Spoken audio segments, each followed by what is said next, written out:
Hello friends, स्वागत है आप सभी का आपके अपने यूट्यूब चैनल लर्निंग नीट पर। और जैसा कि आपको पता है कि डेली सुबह आपकी क्लास होती है करंट अफेयर की। देखते हैं हम यहाँ पे 10 प्रश्न, वो भी मॉक टेस्ट के फॉर्म में। तो चलिए स्टार्ट करेंगे आज का सेशन बिना टाइम वेस्ट किए। एंड आंसर करने के लिए रेडी हो जाइए। लास्ट में क्वेश्चन रहेगा जो कि कल की क्लास से रहेगा और उसका आंसर आपको कॉमेंट सेक्शन में देना है। बांग्लादेश के युवा तेज गेंदबाज काजी अनिक इस्लाम को 2018 में डोप परीक्षण में विफल होने के कारण राष्ट्रीय क्रिकेट बोर्ड ने कितने साल के लिए प्रतिबंधित किया है? 3 साल, 4 साल, 1 साल या फिर 2 साल?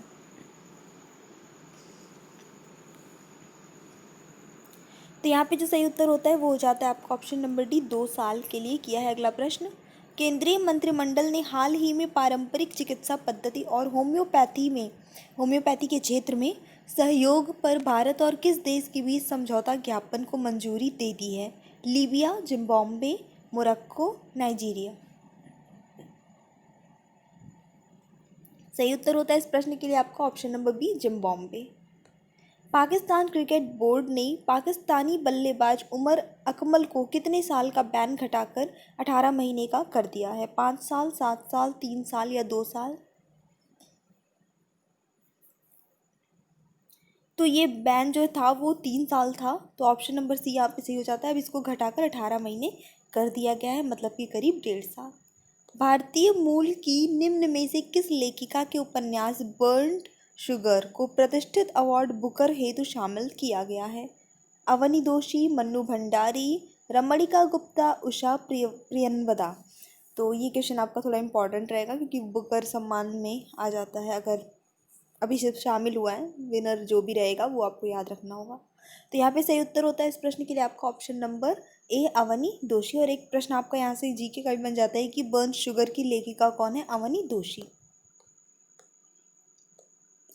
फ्रांस से आए 5 राफेल विमानों की निम्न में से किस एयरबेस पर लैंडिंग कराई गई है? Hindon airbase, Pathankot airbase, Ambala airbase, Gwalior airbase?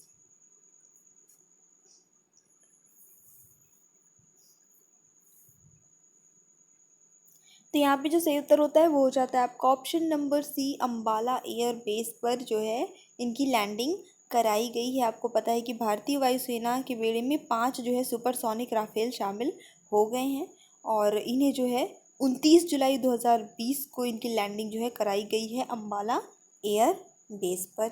और ये भी बात ये है कि 5 राफेल जेट जो शामिल हो गए हैं, उसके बाद भारत और फ्रांस के बीच देखिए टोटल 36 राफेल विमान की डील हुई है भारत और फ्रांस के बीच। तो 36 में से 30 लड़ाकू विमान हैं और बाकी जो 6 हैं वो ट्रेनर विमान हैं। ट्रेनर विमान बेसिकली 2 सीट वाले होते हैं। फिलहाल 5 राफेल अभी आए हैं 29 तारीख को। हाल ही में किस भारतीय क्रिकेटर ने सभी प्रारूपों से संन्यास लेने की घोषणा की है? रजत भाटिया, मिथुन मन्हास, अमित भंडारी या फिर परविंदर अवाना? और सही उत्तर होगा आपका ऑप्शन नंबर ए, रजत भाटिया।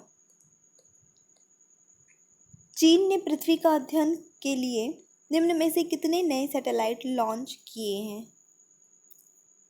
7, 3, 4, 1? तो यहाँ पे जो सही उत्तर होता है इस प्रश्न के लिए वो हो जाता है ऑप्शन नंबर बी, 3 सैटेलाइट चीन ने जो है लॉन्च किए थी। चीन ने ये तय किया है कि उसे साल 2050 तक खुद को साइंस और इनोवेशन के क्षेत्र में पूरी दुनिया में सबसे टॉप पर जाना है, टॉप का देश बनाना है अपने देश को। तो इस वजह से चीन जो है लगातार लगभग सभी फील्ड में कोशिश कर रहा है आगे बढ़ने की। केंद्र सरकार ने वित्त वर्ष 2018-19 के लिए आयकर रिटर्न भरने की तिथि कब तक के लिए बढ़ा दी है? 15 अगस्त, 31 अगस्त, 5 सितंबर, 30 सितंबर?